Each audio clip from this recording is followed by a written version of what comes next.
Soyez les bienvenus dans la chronique de Guillaume Sautet pour l'Espace des Livres et les plaisirs de Marc Page. Votre invité est membre de la Société française d'histoire de la médecine et l'auteur de nombreuses enquêtes sur lobbying santé publique et sur corruption dans l'affaire de l'amiante notamment. Il s'agit de Roger Langlais. Il vous présente son ouvrage Le livre noir de l'amiante aux éditions L'Archipel, qui d'ailleurs, on en profite pour saluer et remercier Audrey qui sans elle, cette interview n'aurait pu se faire. Roger Langlais, bonjour et bienvenue dans la chronique de Guillaume Sautet. Bonjour. Comment allez-vous, Roger? Eh bien, ça va, puisque je viens de terminer, donc, de faire paraître ce livre noir de l'amiante, qui m'a demandé beaucoup d'efforts, en fait, des années de travail. Et donc voilà, je mange mon pain blanc, puisque maintenant je réponds à des entretiens sur ce livre, et j'ai des retours déjà des lecteurs qui me font chaud au cœur. En tous les cas, nous, on va continuer à le faire. On va rentrer, bien sûr, un peu plus en détail dans quelques instants sur ce que je vais appeler, et ce que l'on peut, nous, ici, appeler la Bible sur l'amiante. Quelle Bible! Non, mais c'est exceptionnel, je vous assure, pour celles et ceux qui nous écoutent, eh bien, il va vraiment falloir vous acquérir de cet ouvrage. Toutes les réponses à vos questions, pour la plupart, eh bien, se trouvent dans le livre noir de l'amiante, et on l'a dit, c'est signé Roger Langlais, c'est aux éditions L'Archipel. 50 000 procès gagnés, mais le scandale continue. Oui, on va revenir sur notamment cette première question. Roger Langlais, racontez-nous comment est né cet ouvrage. Vous avez dit des années se sont passées. On va revenir sur le travail dans quelques instants, mais d'abord, comment est né cet ouvrage et d'où vous est venue l'idée de l'écrire? Expliquez-nous. Alors, en fait, c'est venu en m'apercevant de tout un tas de situations scandaleuses où les autorités laissent les gens, la population en général, au travail, mais aussi dans la vie de tous les jours, la vie domestique, laissent improviser face aux risques amiantes et face aux expositions qui pour beaucoup d'ailleurs restent inconnues, soit totalement ignorées parce elles font l'objet d'un tabou, ou sinon les laissent improviser devant la nécessité de se débarrasser par exemple des plaques de fibrociment qui recouvrent leur garage ou leurs appentis ou parfois même sous les toits et qui se dégradent évidemment au fil des ans et qui nous exposent. Donc il y a beaucoup d'expositions en fait qui sont totalement à l'insu des gens, et donc on va en parler, on en trouve malheureusement dans l'eau par exemple, dans des vins, dans des aliments, etc. Et ça les gens ne le savent pas du tout. Oui, c'est vrai qu'au travers de ce livre, je me suis en quelque sorte régalé parce qu'on y apprend des choses. On y découvre des choses assez incroyables, assez étranges, comme vous l'avez dit, et notamment le vin. Voilà, les aliments, jamais on ne pourrait se douter que l'amiante pourrait même infecter les propres aliments que nous mangeons. Ça, c'est vrai, on va y revenir dans quelques instants. Quel message, avec cet ouvrage, souhaitez-vous faire passer, ouais, au travers de ce récit? Alors, d'une part, tout un tas d'informations qui permettront aux gens de se protéger, surtout là où ils ne savent pas qu'il y a de l'amiante. Et c'est souvent justement dans ces situations où des expositions à notre insu qu'on prend le moins de précautions et donc on est plus contaminé. Et notamment les alerter sur les cancers digestifs qui peuvent être causés par l'amiante. Aujourd'hui, c'est bien documenté scientifiquement. Depuis la trachée jusqu'aux intestins, on a des cancers, notamment le péritoine de l'intestin, qui sont dus à l'amiante. Cancer des ovaires aussi, c'est bien documenté aujourd'hui. Les ovaires, c'est-à-dire que les fibres voyagent après au-delà du système digestif. Et là, je ne parle pas du système respiratoire qui là est connu, qui a suscité l'interdiction en 97. Au-delà du système digestif, donc le péricarde, l'enveloppe du cœur, qui peut être aussi atteint de cancer dû aux fibres. On retrouve aujourd'hui des fibres jusque dans le cerveau, dans des tumeurs cérébrales. En fait, leur diamètre est tellement fin, il est d'ordre nanométrique, de 100, 300 nanomètres, 500, et qui leur permet donc de traverser tous les organes et d'aller se ficher dans les endroits les plus improbables du corps. Aujourd'hui, il est tout à fait scandaleux qu'on n'avertisse pas les gens contre l'eau du robinet qui, dans certaines régions, est contaminée par l'amiante.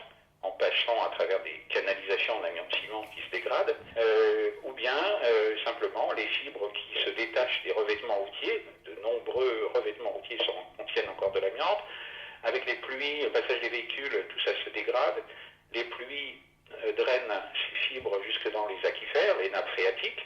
Et ensuite, ces nappes phréatiques, soit elles sont pompées pour de l'eau en bouteille ou par des opérateurs de l'eau qui l'envoient jusqu'à notre robinet.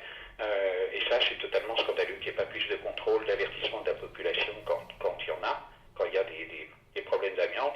Et on en trouve aussi dans certains vins millésimés, certains grands vins de marque, des vins millésimés des années 70, 80, 90, puisqu'encore beaucoup de viticulteurs utilisaient des filtres en amiante qui peuvent représenter à l'arrivée pour une bouteille des centaines de millions, je dis bien des centaines de millions de fibres par bouteille, pour ne pas parler de ceux qui passent encore les frontières et qui nous arrivent, des bières notamment venues d'Asie, des sodas, des jus de fruits qui ont été contaminés par des filtres en amiante.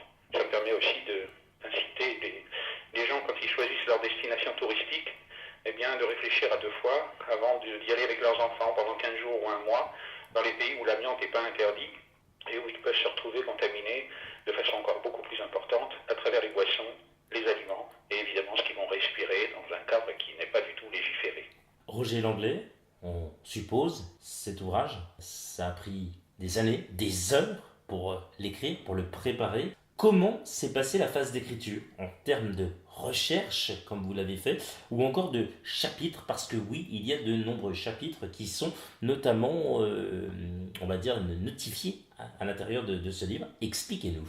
Alors effectivement, ça m'a pris des années. J'avais fait déjà le premier livre qui avait tiré, le premier livre des années 90, qui avait tiré l'alarme 7 mois avant l'interdiction de l'amiante en France, et qui a contribué, parce que je citais des personnalités précises, leur responsabilité. J'y reviens d'ailleurs dans cet ouvrage, au moment où on s'apprête à entendre, peut-être le 11 décembre déjà, enfin au mois de décembre, la Cour de cassation se prononcer sur finalement la mise en examen ou pas des responsables nationaux, ce grand procès qui n'a toujours pas eu lieu, 20 ans après 20 ans d'enquête, de pouvoir donner au public la possibilité de comprendre où sont les responsabilités, qui sont les responsables, ce qu'ils ont fait, pourquoi ils ont eu l'attitude qu'ils ont eue, ce sont très souvent dans le mensonge, le déni, etc. Et en 96, j'avais fait un premier ouvrage qui avait été assez détonnant, qui a contribué au décret interdisant l'amiante. Et puis, au fil des années, j'ai vu le scandale continuer. Donc je me suis dit, il ne faut pas lâcher le dossier. Et j'ai commencé à refaire des rubriques, à suivre l'actualité, les démêlés judiciaires, mais aussi toutes ces sources d'exposition à notre insu. Et l'inertie des autorités qui continue encore aujourd'hui, c'est-à-dire qu'encore aujourd'hui, on laisse la population s'exposer dans tout un tas de situations, comme si les politiques, les responsables politiques étaient encore dans une espèce de déni très confortable qui n'embarrasse comme ça personne, qui empêche les contentieux, les procès de se multiplier, en faisant glisser dans l'indifférence générale le dossier, et tout simplement parce qu'ils n'ont pas été condamnés.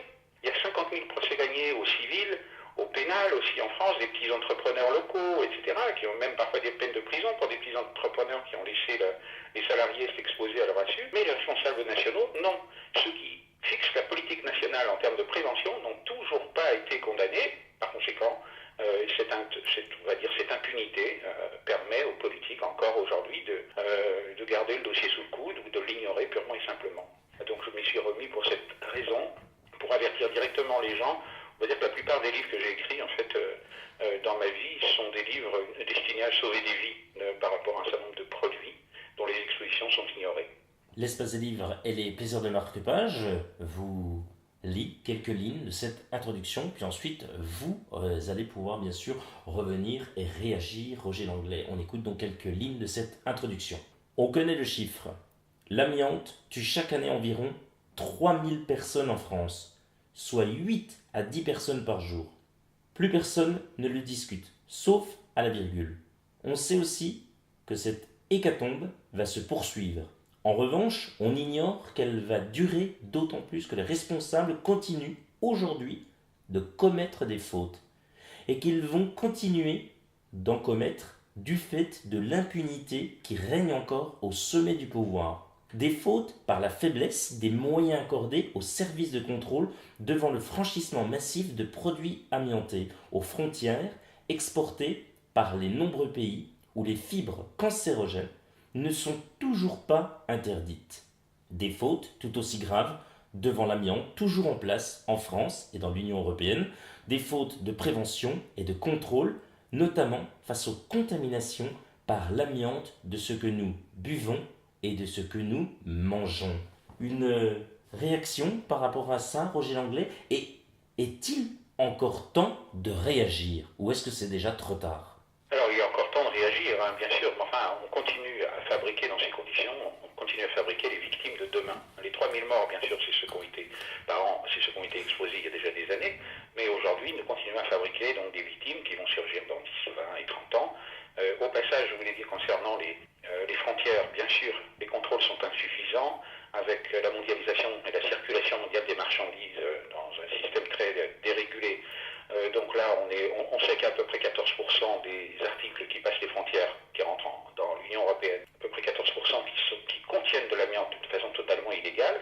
Donc là, il y a un manque de personnel, un manque de contrôle évident. Pour les bâtiments agricoles, aujourd'hui, on entrepose des aliments en France même. J'ai pu débusquer des études, certes discrètes, mais enfin qui existent bel et bien, des ministères concernés, notamment le ministère de l'Agriculture, où donc il est établi que l'utilisation des tracteurs, d'engins, de dépôts, de ramassage dans les bâtiments agricoles, où donc on entrepose les grains, de blé, de la viande aussi, etc., eh bien, les légumes, et tout ça peut se retrouver contaminé par le fait que les bâtiments agricoles qui sont souvent amiantés se dégradent du fait même de la circulation des engins, des tremblements donc, que ça provoque, etc., qui sont imperceptibles, mais qui pourtant font tomber des milliards de fibres sur les aliments. Tout ça se retrouve dans les supermarchés, ou très souvent encore dans les supermarchés, on a des toits amiantés, et quand il y a du vent ou quand il y a des tempêtes, ça vibre, tout ça vibre, et l'amiante tombe aussi sur les aliments. La politique de prévention à cet égard est réduite aujourd'hui quasiment à rien du tout. Il y a tellement d'aspects que je voudrais évoquer là en quelques minutes que bon, c'est impossible, mais donc dans l'ouvrage, c'est pour ça que j'ai fait un ouvrage si épais, c'est pour aborder tous ces aspects et mettre en garde les gens que chacun ait les bons réflexes. Et même au sein des entreprises, pour revenir aux entreprises, les salariés exposés doivent encore pouvoir saisir leur syndicat, bouger, exercer leur droit de retrait, parce qu'il y a tous les aspects juridiques aussi. Le droit de retrait des salariés reste une possibilité aujourd'hui quand le diagnostic amiante soit n'est pas fait, ou soit on l'a consulté et on s'aperçoit qu'on est exposé. Il y a la réaction aussi qu'on doit avoir face aux propriétaires qui vous louent des bâtiments qui sont encore amiantés, les écoles, les commissariats, les palais de justice. On voit encore des magistrats se faire des mésotéliomes aujourd'hui, la maladie, le cancer typique de l'amiante, les parkings, etc., etc. On est devant un déni des autorités insupportable. Pour celles et ceux qui nous écoutent à ce moment et qui sont touchés notamment par ce sujet, l'amiante, quel message pouvez-vous donner à celles et ceux qui sont touchés par notamment ces cancers provenant de l'amiante, Roger? Alors, parmi les cancers, il y en a des qui sont guérissables, il y en a d'autres dont on dit, et on a raison malheureusement de dire qu'ils sont irréversibles. On pense en particulier au mésothéliome du poumon, donc l'enveloppe du poumon qui est touchée par le cancer donc, dû à l'amiante. C'est vrai que c'est quelques années en général de survie une fois que c'est diagnostiqué, parfois plus rapide, mais il y a aussi des cas. J'aurais cité le cas de Jean Dallator qui nous a quittés il n'y a pas très longtemps, qui est un des anciens militants de l'amiante, qui avait un mésothéliome et qui a quand même vécu 24 ans avec son mésothéliome. Il y a aussi ces cas-là, il faut y penser, et pas être totalement rivé sur ceux qui ne survivent qu'un an. Donc c'est Jean Dallator, c'est l'exemple même des possibilités. Il y a aussi quelques progrès médicaux du côté de la chirurgie, etc., qui permettent d'améliorer l'espérance de survie des gens touchés. Et puis pour beaucoup des cancers que j'ai cités, là, il y en a évidemment qui peuvent être résolus par des interventions chirurgicales. Donc il ne faut pas être totalement pessimiste face au cancer quand on est touché. On peut toujours donc espérer vivre avec, voilà, certains, ou avec des plaques pleurales, etc. Évidemment, c'est pénible d'être essoufflé très, très gravement au moindre effort, etc. Mais les aménagements donc restent aujourd'hui de plus en plus perfectionnés, on va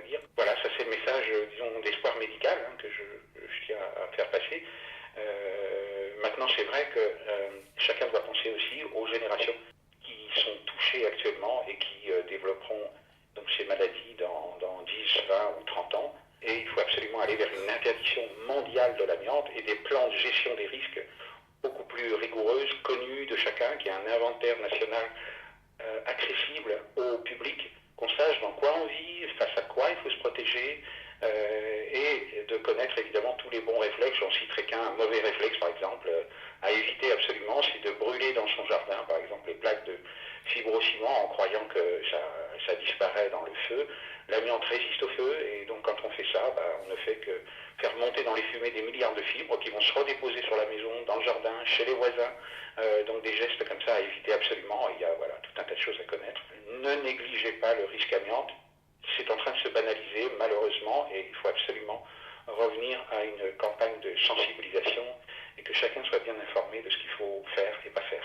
Donnez-nous quelques chapitres que vous abordez, notamment dans votre ouvrage, voilà, pour donner cette envie à celles et ceux qui vous écoutent encore une fois et qui se disent oui, ça m'interpelle, oui, je connais mon voisin, peut-être dans ma famille, qui a notamment ces plaques de fibrociment, comme vous l'avez notamment signalé tout à l'heure, oui. Alors oui, il y a énormément de chapitres, donc je ne ferai pas le tour, mais ce qu'il est important de savoir, c'est qu'aujourd'hui, des chefs d'État, par exemple comme Donald Trump, viennent de réautoriser l'amiante dans leur pays. Aux États-Unis, je rappelle que ça fait à peu près 40 000 morts par an. Donald Trump vient de réautoriser l'amiante avec pour principal producteur choisi la Russie.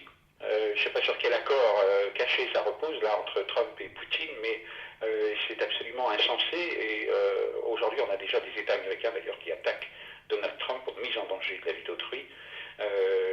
Savoir comment les choses se trament au niveau international, parce qu'on a des frontières qui sont devenues tellement poreuses aujourd'hui qu'elles laissent passer tout un tas de produits amiantés. Donc s'informer au plus près. Donc là, j'y consacre de nombreux chapitres, savoir dans quel pays l'amiante est autorisé et des situations à éviter. Les désamiantages aussi, dans quelles conditions les faire, d'une façon assez précise. Comment agir en justice aussi, c'est important. Aujourd'hui, ceux qui sont touchés ou qui veulent réagir, donc il y a la possibilité de contacter les associations régionales ou nationales qui s'occupent de ça. Et puis évidemment, toute la question aussi des responsabilités judiciaires et des possibilités de se mobiliser à l'heure des grandes mobilisations là, des Gilets jaunes. Je rappelle que la santé publique est un des secteurs sur lesquels il faut absolument se mobiliser. On peut faire avancer les choses. 50 000 procès gagnés en France en quelques décennies, là, c'est du jamais vu historiquement. Ça montre que la possibilité d'agir devant les médias, devant la justice et devant le politique existe et qu'on peut faire considérablement progresser la politique mise en place en termes de prévention. Roger Langlais, quels sont vos projets pour la suite? Mes projets pour la suite, j'ai encore plusieurs enquêtes en cours. J'ai toujours plusieurs enquêtes en cours en fait.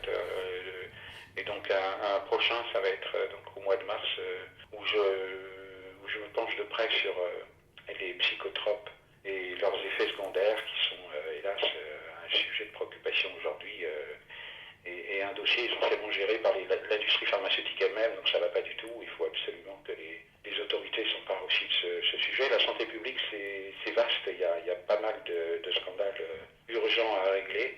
Pour revenir à l'amiante, je rappelle que donc on est à peu près en France presque au taux de décès des accidents de la route. C'est absolument insupportable alors que c'est une mortalité parfaitement évitable. Conclusion, en quelque sorte, c'est mobilisons-nous et faisons de la prévention. Voilà, si on ne le fait pas nous-mêmes, les autorités ne le font pas. Les autorités, on le voit sur tous les autres sujets, et en santé publique c'est encore plus vrai, les autorités ne bougent que sous la pression en fait, des associations, des victimes, de ceux qui veulent accroître la prévention à la hauteur des enjeux. Les autorités, je rappelle un mot de la Révolution, les élus on les appelait les écrevisses, c'est-à-dire c'est ceux qui n'avancent qu'à reculons, sous la pression. Cette pression, c'est notre responsabilité face aux générations de nos enfants. Roger Langlais, rappelons que vous êtes l'auteur du livre Noir de l'amiante aux éditions L'Archipel. Merci d'avoir accepté notre invitation. Merci à vous de m'avoir invité. Vous revenez quand vous le souhaitez, notamment pour le prochain au mois de mars. On sera ravis de vous accueillir à nouveau. Formidable. Je vous remercie encore. Nous vous retrouvons très prochainement pour de nouvelles aventures littéraires. Prenez soin de vous. Salut.